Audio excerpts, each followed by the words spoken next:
Is this one of the most underappreciated books in fly fishing today? I think so, and I'm going to talk about it today on Casting Across.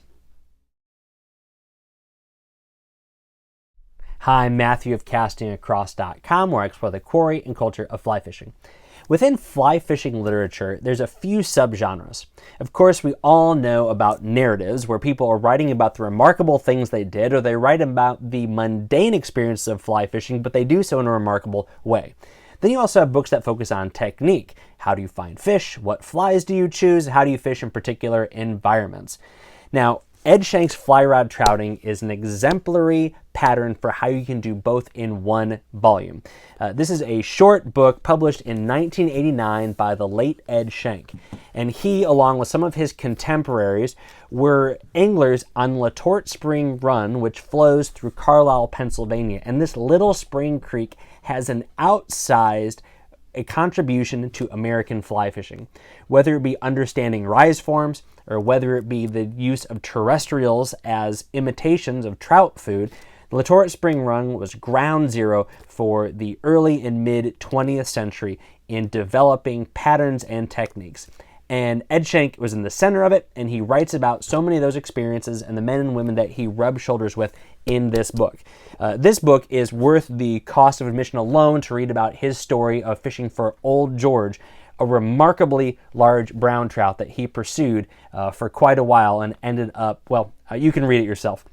But also what you get in here is a story behind some flies that are not just popular in south central Pennsylvania, but popular the world over. The Letort Hopper, the Letort Cricket, as well as Shenk's White Minnow. These are flies that he developed and are now known by anglers all over the place, certainly outside of just a small hamlet in south central Pennsylvania. Now, this is a special book to me because within days after buying it, Ed was able to give me a brief inscription. And this only came a few weeks after he and I ran into each other on a stream that, it's not exactly trespassing, but whatever that gray area between allowed to and not allowed to. I was walking in and he was walking out, and we had a bit of a chuckle, and I said, I'll see you next week, because he was actually one of the presenters at a fly fishing camp that I was one of the directors at in south central Pennsylvania. But as great as this book is, and as how special it is to me after having those experiences with Ed, it's not my favorite piece of Ed Shenk memorabilia. That happens to be this. This is one of his early flea rods. Now, one of the things that he writes about in this book, and if you know who Ed Shenk was, he liked fishing very short rods. This rod is only a little over 5 feet long, and it's a fiberglass, and this was an early model that was given to me by one of his family members shortly after he passed away.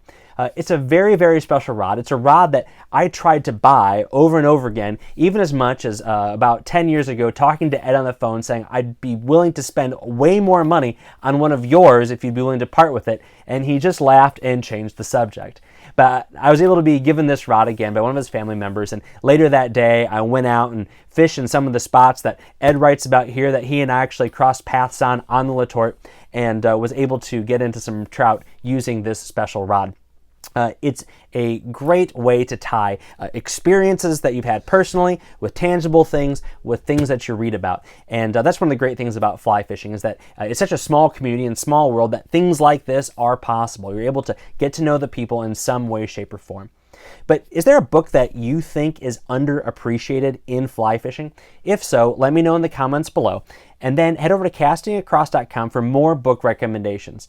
There you'll also find 3 posts a week on the people, places, and things that go into the pursuit of fish.